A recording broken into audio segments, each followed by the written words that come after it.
자, 96페이지 축적 변경을 봅니다. 축적 변경. 자, 축적 변경. 처음에 말씀드렸듯이 굉장히 좀 복잡하고 어려운 부분이다라고 보시면 돼요. 근데 이 절차 위주로 어렵다 하더라도 절차 위주로 좀 보세요. 자, 축적 변경. 말 그대로 축적을 무엇하겠다? 축적을 변경하겠다 이겁니다. 그러니까 축적이라는 게 뭔지 아시죠, 여러분? 축적이라고 하는 것은 실제 거리하고 이 도상 거리와의 어떤 비, 이것을 우리가 축적이다라고 얘기를 합니다. 뭐 거기까지는 나오지 않을 거예요, 여러분들 시험에서는. 자, 축적 변경이 일단 정의부터 한번 보면은요. 축적 변경은 아무 데서나 이루어지는 것이 아니라 우리 도면이 지적도라는 것이 있고 임야도가 있으면은 이 축적 변경은 지적도 시행 지역에서만 이루어지는 겁니다. 임야도 들어가면 안 되고요. 요 지적도 시행 지역에서 이루어지는 건데 이렇게 축척을 변경하는 이유는 뭐냐면 정밀도를 높이기 위해서 하는 거예요. 경계점에 대한 정밀도를 높이기 위해서다 이겁니다. 경계점에 대한 정밀도를 높인다. 그러면 정밀도를 높인다. 경계점에 대한 정밀도를 높인다라고 하는 것은 결과적으로 높이려면은 작은 축척을 무엇으로 바꿔야 돼요? 요 작은 축척을 큰 축척으로 바꿔야만 정밀도가 어떻게 돼요? 높아진다 이겁니다. 그럼 작은 축척과 큰 축척의 개념은 만약에 1200분의 1이 존재하더라. 1200분의 1 지적도가 있는데 이것을 축적 변경을 하게 되면 큰 축척으로 가게 되면 600분의 1로 가는 겁니다. 이런 식으로. 요게 축적 변경이에요.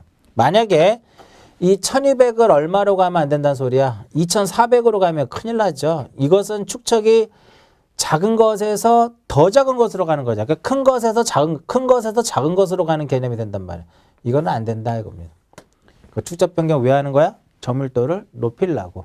지적도 시행적에 등록된 그 경계점에 정밀도를 높이기 위해서 그러려면 어떻게 하자?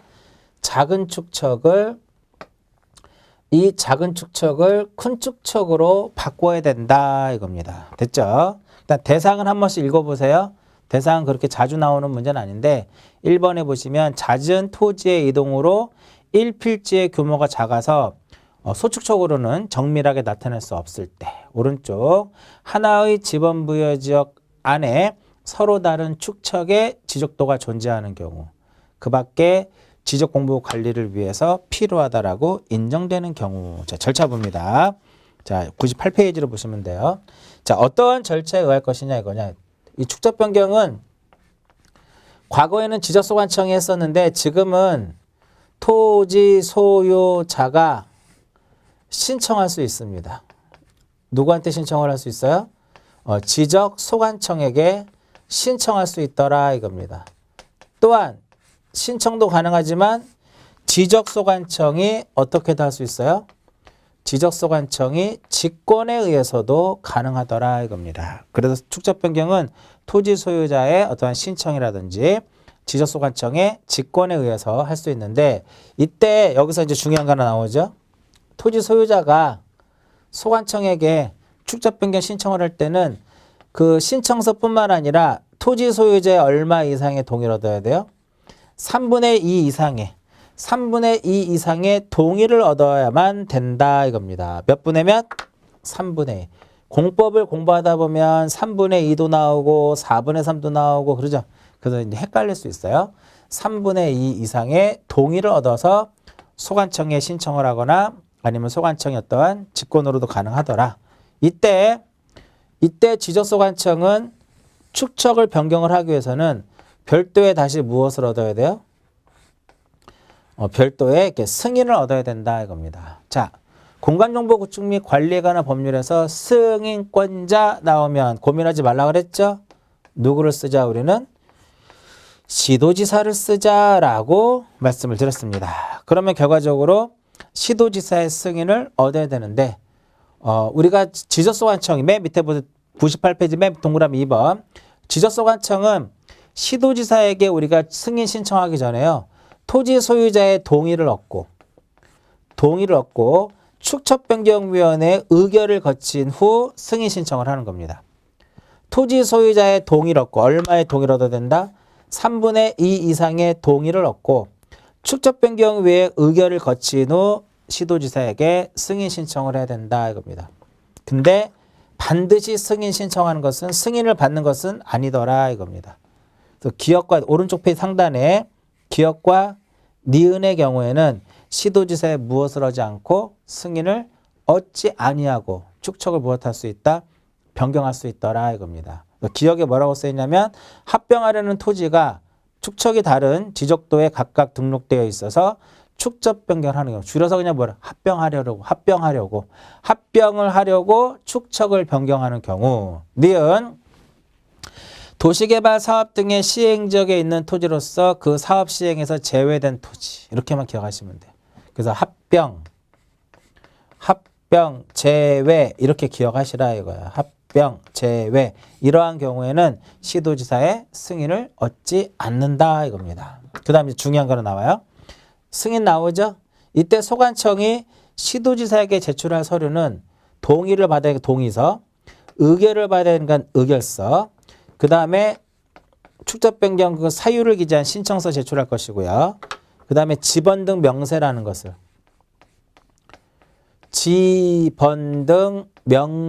것을 제출합니다. 그 4개를 딱 제출하는 거예요. 4개를.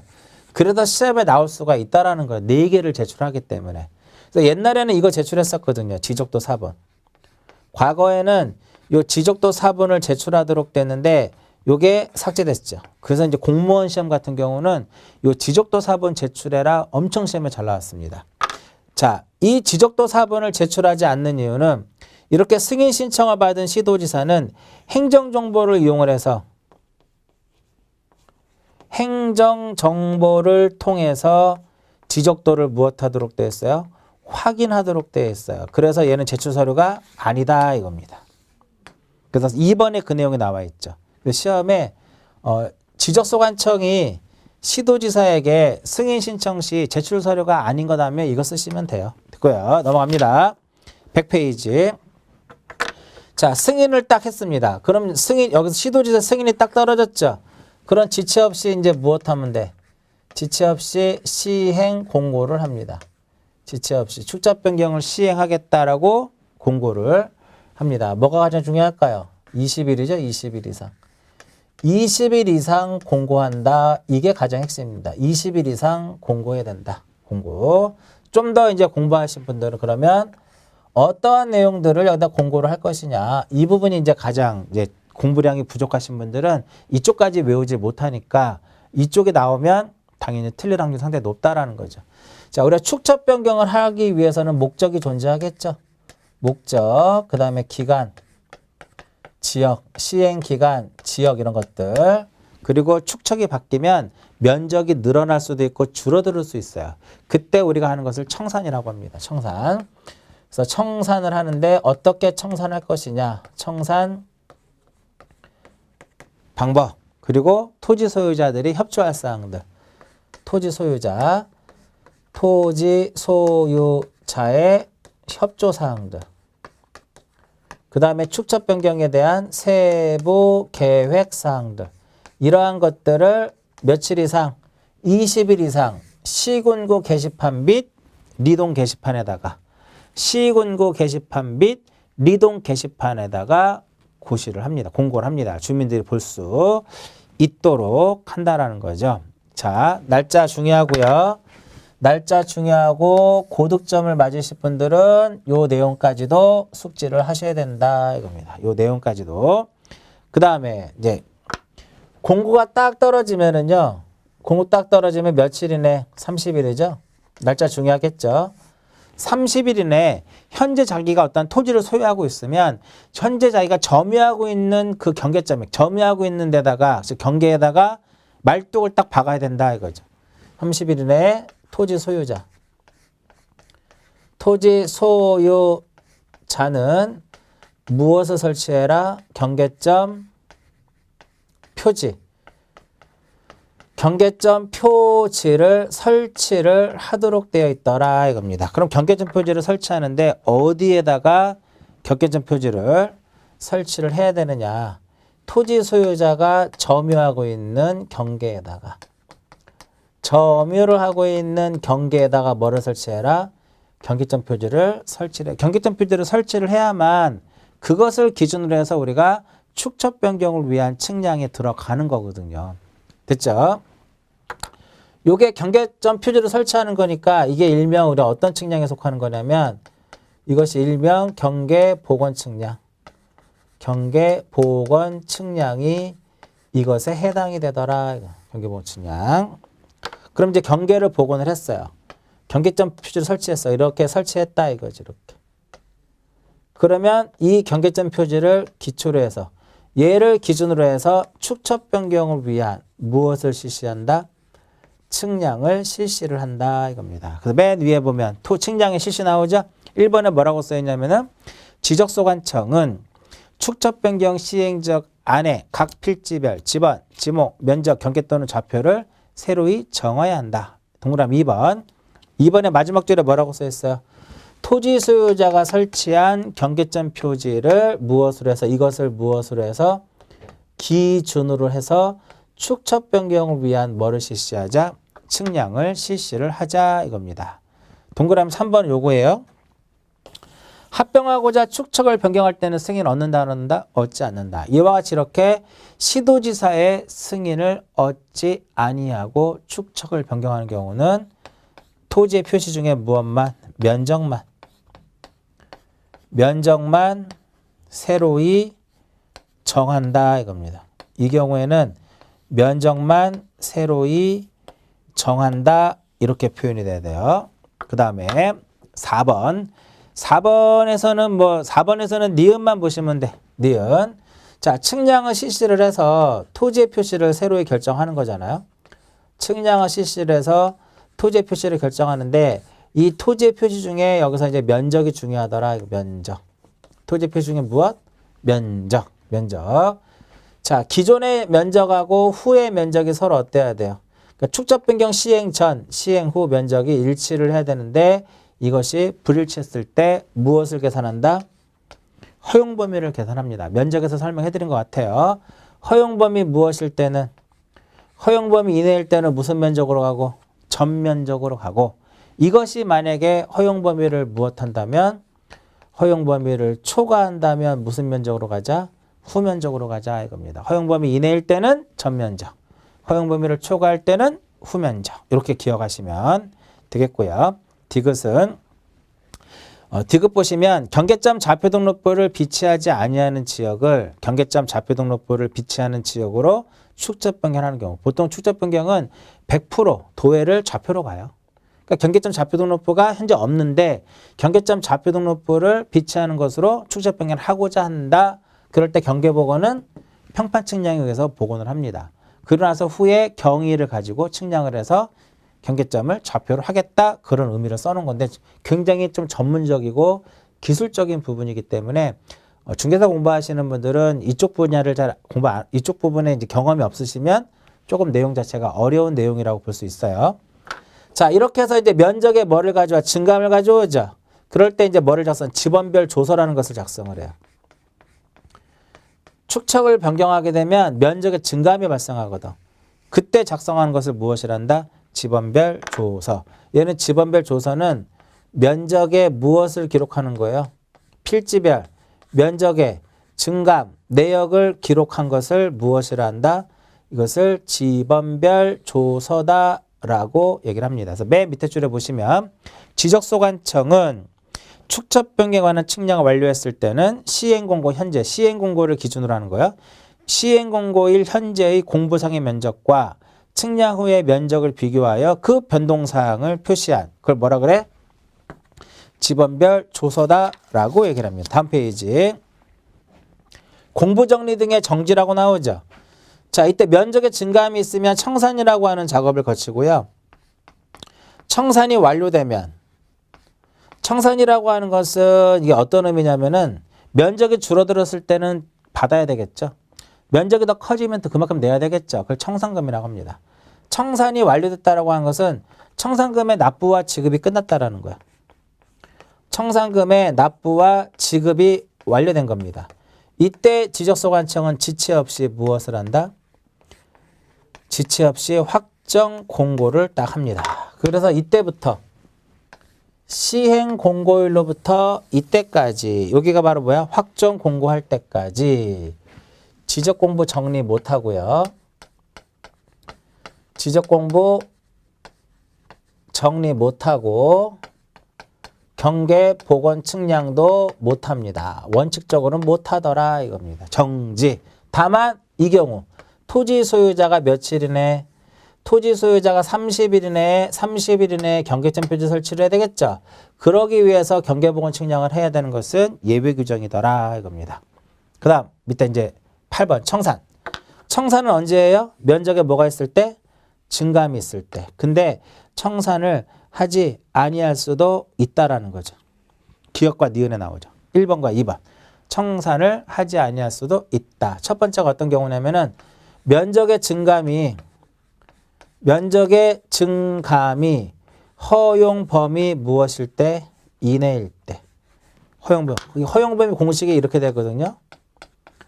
0.026의 제곱에 m 루트 f인데 여기 허용 범위란 말. 이내일 때는 무슨 면적? 기존의 토지 등상의 면적이에요. 그 면적의 증감을 가져와 안 가져와? 안 가져와. 그러니까 청산 안 해도 된다 이거지. 면적의 증감이 허용 범위 이내일 때는 청산을 하지 아니할 수도 있고요.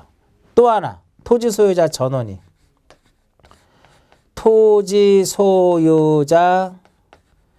전원이 청산을 하지 않기로 합의를 해서 무엇을 제출하게 되면 합의서를 제출을 하게 되면 청산은 하지 아니할 수도 있다 이렇게 되는 겁니다. 자 됐죠? 그럼 지체 없이 이제 청산이 완료됐다라고 하는 것은 납부와 지급이 끝났다라는 거예요. 그럼 지체 없이 무엇을 한다? 확정 공고한다. 굉장히 중요한 지문 확정 공고. 확정 공고했을 때 토지에 이동이 있는 것으로 본다예요. 이때 확정 공고할 때 토지에 이동이 있는 것으로 본다야. 그래서 결과적으로 축적 변경 시 토지의 이동 시기는 언제라는 거야? 축적 변경할 때 토지의 이동 시기는 뭐다? 확정 공고일이더라 이겁니다. 확정 공고일.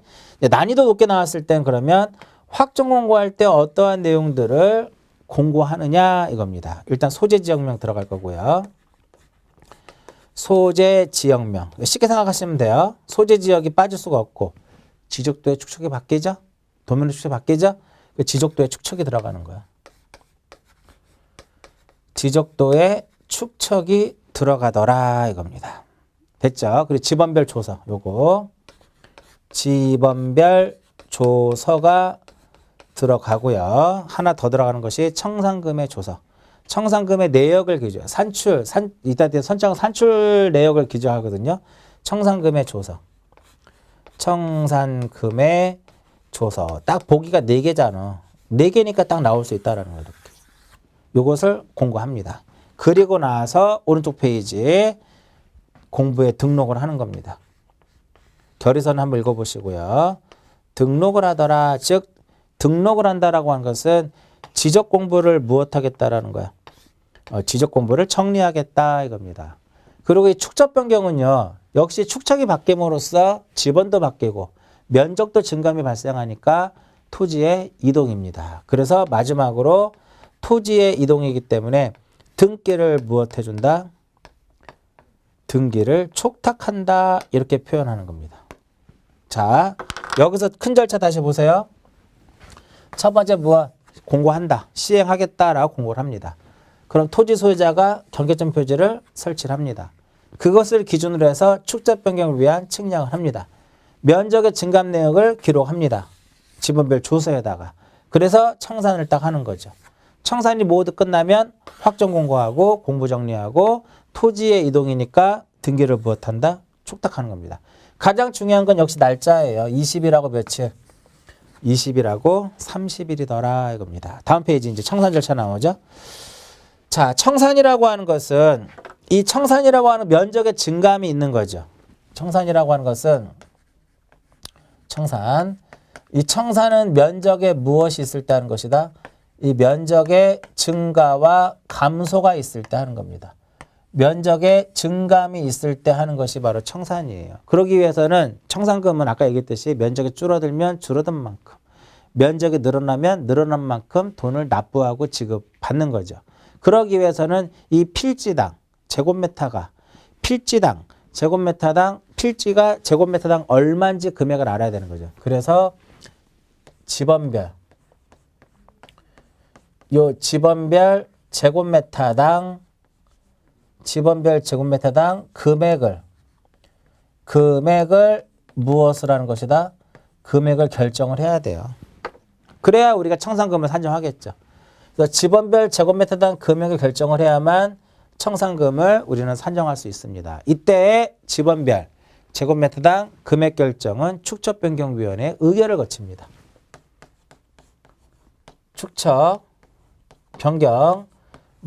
축척변경위원회 무엇을 거쳐라? 의결을 거쳐서 간다 이겁니다. 예전에 한번 시험에 나왔던 건데 되게 난이도가 높은 거죠. 어떤 거냐면은 자, 지적소관청은 시행공고 현재를 기준으로 해서 지번별 제곱미터당 금액을 조사를 해서 축척변경위원회에다가 제출을 하도록 돼 있어요. 근데 시험 어떻게 나왔냐면은 지적소관청하고 이 축척변경위원회를 이렇게 바꿔놨단 말이죠. 이렇게 바꿔놨어. 조심하셔야 돼요. 이렇게 금액이 결정이 됐으면 그 다음에는 청산금을 무엇하자? 산정을 하자 이겁니다. 이때 청산금 산정도 축척변경위원회의 의결을 거칩니다. 의결사항이다 이겁니다. 그러면 청산금은 어떻게 산정을 할 것이냐? 간단하겠죠? 증감 면적에다 곱하기 무엇을 하면 돼요? 제곱미터당 무엇을 하면 돼? 금액을 곱하면 되겠죠? 요 금액 곱하면 되는 거잖아. 그럼 뭐가 나와? 청산금이 나옵니다. 그 청산금이 나오면 청산금의 산출 조서를 작성을 해야 돼요. 청산금의 산출 조서, 내역이 되겠죠. 산출 조서를 작성을 해서 하고 청산금이 결정이 됐다라고 하는 사실을 무엇한다? 공고합니다. 여기 며칠? 15일 이상. 날짜 되게 중요해요. 15일 이상 하도록 되어 있다. 그리고 나서 결정 공고를 하게 되면 결정 공고일로부터 며칠? 그 다음에 20일. 20일 이내에 납부와 수령 통지를 합니다. 청산금의 납부와 수령을 통지합니다. 납부, 수령, 통지 이렇게 되는 거죠. 그 통지를 받았죠? 고지를 받았죠? 그럼 6월 이내에 청산금을 내야 하고 지적소관청은 수령 통지를 한 날로부터 6월 이내에 청산금을 지급을 합니다. 날짜 되게 중요하겠죠? 자, 수령 통지를 받았다. 몇 월 이내에? 1월 이내에. 1월 이내에 무엇을 할 수 있어요? 이의 신청을 할 수 있다 이겁니다. 이의 신청을 할 수 있다. 청산은 누가 할까요? 지적소관청이 하겠죠. 따라서 청산금에 대한 이의 신청은 누구한테 하는 것이다? 지적소관청이 하더라 이겁니다. 이 소관청에 이의 신청을 하게 되면 지적소관청은 1월 이내에 축척, 변경, 위원회 의결을 거쳐가지고 1월 이내에 인용 여부를 결정을 해야 돼요.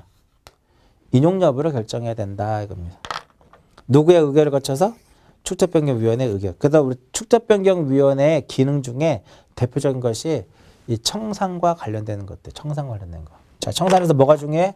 결정공고 며칠? 15일. 납부 수령 통지 20일. 납부 지급 몇 월? 각각 6월. 이의 신청 1월. 몇 월 이내? 1월 이내 인용 여부를 결정해야 된다. 자, 청산이 완료됐을 때 무엇 넣는다 그래서 청산이 완료됐다라고 하는 것은 납부와 지급이 끝났다라는 거죠. 그때 지체 없이 무엇을 해라? 확정 공고를 하자. 자, 청산이 모두 완료가 됐습니다. 이때 이제 뭐가 발생할 수 있냐면은 청산이 모두 완료가 되면 차액이 발생할 수 있습니다. 차액. 그럼 이 차액은 어떻게 처리를 할 것이냐 이겁니다. 초과를 했을 경우에는 수입으로 하고 이것이 청산금이 만약에 부족했을 때는 부담하도록 되어 있다. 초과했을 때는 수입, 부족했을 때는 무엇? 부담 이렇게 됩니다. 이렇게. 됐죠? 자, 누구의? 지자체가. 지자체의 수입으로 들어가고 지자체가 무엇한다? 부담하도록 되어 있다. 이겁니다. 여기까지가 축적 변경에 대한 내용이다라고 보시면 돼요. 설명 다 해드렸고요. 자, 이제 107페이지를 보시면 축적 변경 위원회가 나옵니다. 축적 변경 위원회. 여기서 이제 축적 변경 위원회가 딱 나오죠. 자, 여기다 한번 써볼까요? 자, 축적 변경 위원회는요, 몇 명으로 구성을 하도록 돼 있어요? 5명 이상. 5명 이상, 10명 이하로 다 외우셔야 돼요. 그래서 토지동 쪽이 어려운 겁니다. 5명 이상 10명 이내의 위원으로 구성하는데 이 중에서 토지 소유자가 얼마? 2분의 1 이상이어야 한다 이겁니다. 몇 분의 1 이상? 2분의 1 이상. 그리고 만약에 이 토지 소유자가 5명 이내일 때는 5명 이내인 경우에는 전원이 축적변경위원회의 위원이 돼야 된다. 이게 바로 축적변경위원회 위원회 구성입니다.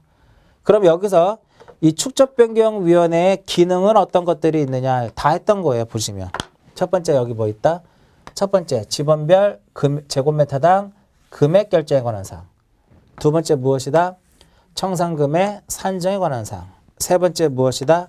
이의 신청에 관한 사항. 그런데 하나 더 있어요. 그게 바로 뭐냐면 축적 변경에 대한 시행 계획에 관한 사항이에요. 축적 변경 시행 계획에 관한 사항하고 지적소관청이 회의에 붙이는 사항. 이렇게 5가지가 축적 변경 위원회 무엇이다? 기능입니다. 잘 기억하세요. 암기하셔야 돼. 시험 잘 나옵니다. 자, 108페이지 보시면 회의 쪽 한번 볼까요? 회의. 축적변경위원회 회의는 지적소관청이 회의 부의하거나 위원회에 회부하거나 위원장이 필요하다고 인정됐을 때는 누가 소집을 해요? 위원장이 소집을 하더라 이겁니다. 이때 축적변경위원회 회의는 제적위원회 과반수 출석에 의해서 개의가 되고요. 출석위원회 과반수 찬성에 의해서 의결하고요. 이건 일반적인 내용이니까 세 번째가 중요하겠죠. 위원장은 축적변경위원회 회의를 소집할 때는 날짜 중요하겠죠. 회의 일시, 장소, 안건, 며칠 전, 5일 전까지 각각의 위원에게 서면으로 통지를 하도록 되어 있고요. 잠깐 앞 페이지 보시면 107페이지를 보시면 그럼 축적변경위원회에는 위원장은 누구냐 이거죠. 위원장은 지적소관청이다. 그럼 틀립니다. 지적소관청이 지명을 하도록 되어 있습니다. 여기까지.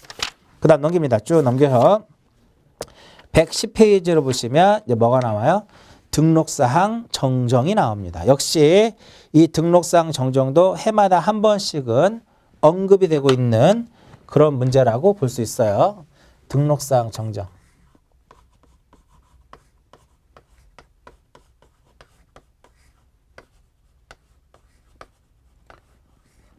자, 등록사항의 정정이라고 하는 것은 등록사항 정정은 등록사항에 당연히 뭐가 있으니까 오류가 있더라 이겁니다. 오류가 있으니까 이것을 어떻게 바로잡자 이거죠. 이것이 바로 등록사항 정정입니다. 어떻게 바로잡아야 될 것이냐. 정정은 어떠한 절차를 거칠 것이냐 이거죠. 토지 소유자 신청할 수 있겠죠. 정정해달라고. 토지 소유자가 신청에 의해서도 가능하고요. 신청이 없을 때 신청을 안 했다. 그 필요에 따라서는 또 지적소관청이 어떻게 직권으로 할 수 있더라 이겁니다. 지적소관청이 직권에 의해서 정정을 할 수 있다 이겁니다. 그래서 우리가 지적소관청이 이렇게 직권으로 정정을 하는 경우는요. 법에 규정이 되어 있어요. 그 대상을 직권으로 정정할 수 있는 그 대상을 법에 규정을 하고 있더라 이겁니다. 즉 대부분의 내용이 결과적으로 오류가 발생한 그 원인 자체가 지적소관청에 어떤 착오가 있었다라는 거죠. 대부분이. 그렇게 기억하시면 돼요. 그래서 법에 이렇게 대상이 규정이 되고 있는데 9가지가 있다. 9가지가 있는데 이것을 어떻게 기억하시라고 그랬어요? 잘못 다르게다 이렇게 기억을 하랬죠. 누가 잘못했어요? 소관청이. 다르게 정리가 됐어. 누가 다르게 했어요? 역시 소관청이다 이겁니다. 그래서 그래서 잘못 다르게가 전체 9개 중에 6개고요. 그 다음에 잘못 다르게 이거 잘못됐다. 잘못 다르게 이렇게 써져 있는 것이 전체 몇 개다? 6개고요. 이러한 잘못 다르게가 표현되지 않았지만 기타라고 할까요? 잘못 다르게가 표현되지 않았지만 읽어보면 결과적으로 나머지 이 3개도 소관청에 어떠한 잘못이 있는 게 몇 개 있을 거예요. 자, 대표적인 것이 바로 뭐냐면 세계의 111페이지를 보시면 동그라미 2형에 보시면 2형 요거죠. 하필 등기 각하에 따른 통지가 있을 때 하필 등기 각하에 따른 무엇이 있었다? 통지가 있었다. 즉 결과적으로 이건 뭐냐면 등기관이 각하를 한 거거든요. 하필 등기를 신청했는데 등기관이 심사를 해보니까 합병하지 말아야 될 것을 지적소관청이 합병을 한 거거든요. 그럼 결과적으로 소관청이 잘못한 거잖아. 그럼 등기관이 이제 각하를 해가지고 소관청에 통지를 합니다. 다시 원위시키라 이거죠. 첫 번째, 여기에는 뭐 어떤 말이 없어? 잘못 다르게라는 말이 없죠. 그 다음에 이제 다음에 나오는 내용 중에 하나가 요 지적측량 적부심사 다음 주에 나올 거예요. 지적측량 적부심사 의결서.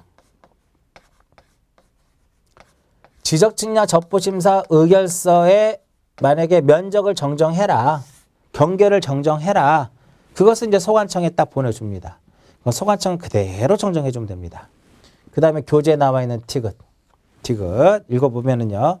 1필지가 각각 다른 지적도 또는 임야도에 등록되어 있는 경우로서 지적공부에 등록된 면적과 측량한 실제 면적은 일치하지만 지적도 또는 임야도에 등록된 경계가 서로 접합되지 않으면 접합은 시켜줘야 되거든요. 그럼 직권으로 접합을 한다 이겁니다. 정정해야 된다 이거죠. 나머지는 전부 다 이제 지문에 뭐가 써 있어요? 잘못 다르게 이렇게 써 있어. 면적 환산을 잘못한 경우, 공부 정리를 잘못한 경우, 복구를 잘못한 경우, 토지 이동 정리 결의서와 잘 다르게 정리된 경우, 그죠? 그 다음에 면적의 증감 없이 위치를 정정하는 경우. 그러니까 니은이 되게 중요합니다. 면적의 증감 없이, 그게 핵심이에요. 증감 없이. 만약에 면적의 증감이 있다, 그러면 직권으로 정정할 수 없다라는 거죠. 그거 잘 기억을 합니다. 그래서 지난번에도 이제 기본 과정에서도 말씀드렸듯이 직권으로 정정할 수 없는 거, 직권으로 정정할 수 없는 거 몇 가지만 기억하자, 4개만 기억하자라고 했잖아요. 외우시라 그랬잖아요. 그때. 그래야 문제를 풀 때 콕 찍어낼 수 있다 이거면. 사실은 2차 과목은요. 2차 과목은 시간이 부족해서 문제를 다 못 풀고 나오는 경우는 없습니다. 더군다나 우리가 2차 공시법하고 세법은 마지막에 보는 과목이잖아요. 그러다 보니까 부족하지 않아요. 시간 충분합니다. 천천히 풀어도 된다 이거죠. 근데 다른 과목 같은 경우는 시간이 부족할 수 있지만 공시세법이 시간이 부족해서 문제를 못 푼다? 그거는 아니에요. 그래서 계속 이렇게 열심히 하시면 충분히 이제 시간이 부족하지 않다라고 하는 것은 그렇게 난이도가 아주 높지 않다라는 거거든요. 물론 높은 건 2-3문제는 있지만 그걸 버린다 하더라도 합격하는 데는 아무런 지장은 없다라는 거예요. 자, 암기 좀 하셔야 돼요, 이 부분. 첫 번째 뭐다? 면적에 무엇이 있으면, 면적에 증감이 있으면 안 됩니다. 큰일 나요. 면적에 증감이 없어야 돼.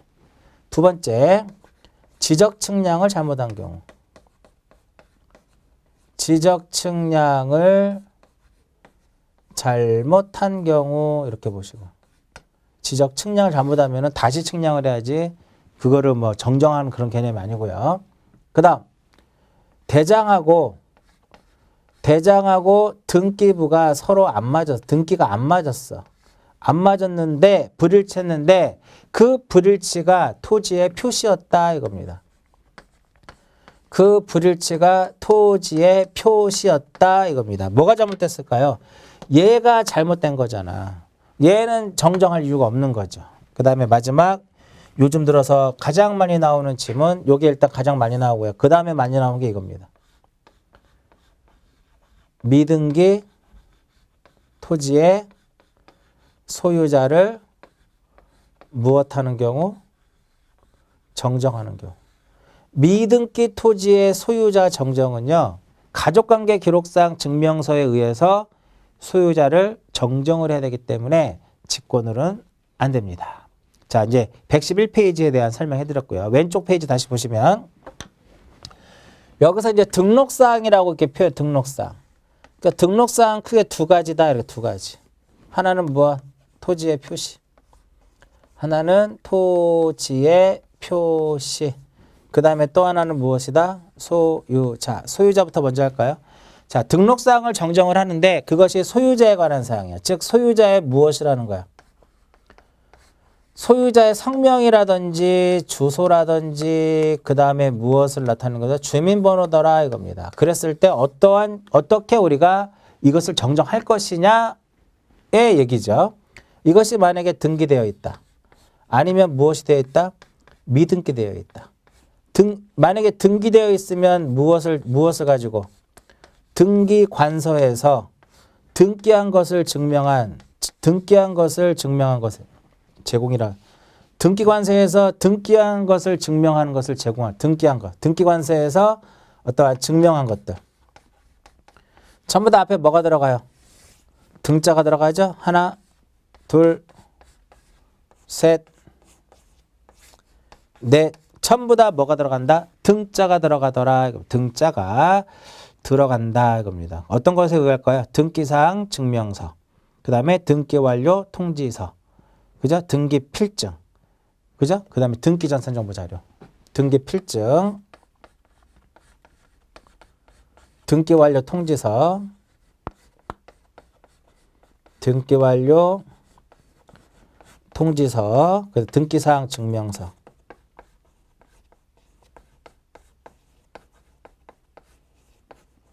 그 다음에 등기 전산 정보 자료. 시험에 나왔었죠?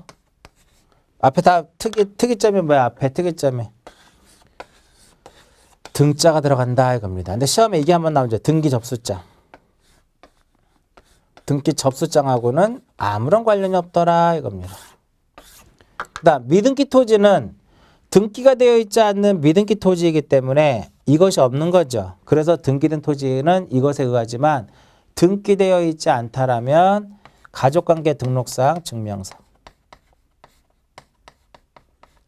가족관계 등록사항 증명서를 이용을 해서 무엇을 한다? 정정하더라 이겁니다. 그 다음에 토지 표시. 자, 이 토지 표시에서는 이제 뭐를 하나 기억하셔야 되냐면은 만약에 정정으로 인해 가지고 경계라든지 면적, 경계라든지 면적에 무엇을 가져올 수 있어요? 변경을 가져올 수도 있죠. 정정으로 인해서 경계라든지 면적에 무엇을 가져올 수 있다? 변경을 가져올 수 있다. 일단은 직권으로는 안 됩니다.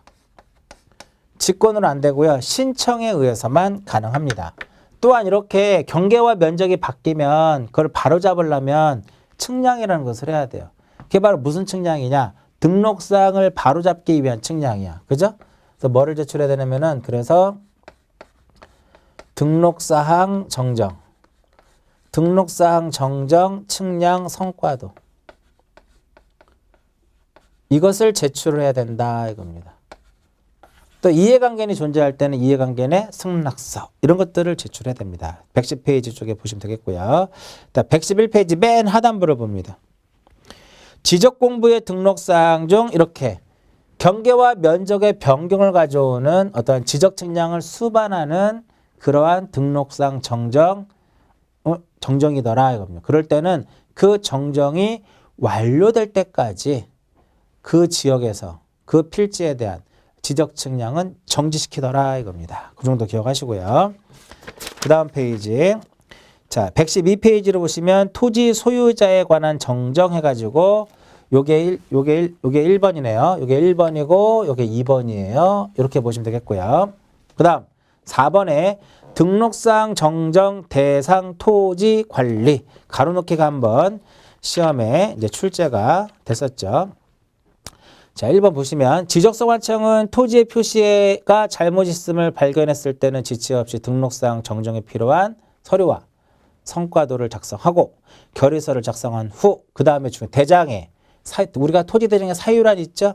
임야 대장에도 사유란 있죠? 거기다 뭐라고 쓴다? 등록사항 정정 대상 토지라고 적고 토지 소유자에게 정정을 신청할 수 있도록 그 사유를 통지합니다. 다만 직권으로 할 때는 굳이 토지 소유자에게 통지하지 않아도 됩니다. 내가 정정하겠다 이거죠. 그 정도만 보시면 되고요. 동그라미 2번.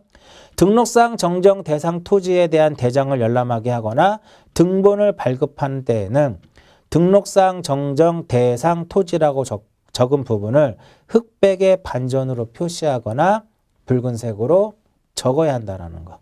자, 그 다음에 밑에 9번에 보시면 뭐가 나오냐면 이게 나오죠. 행정구역.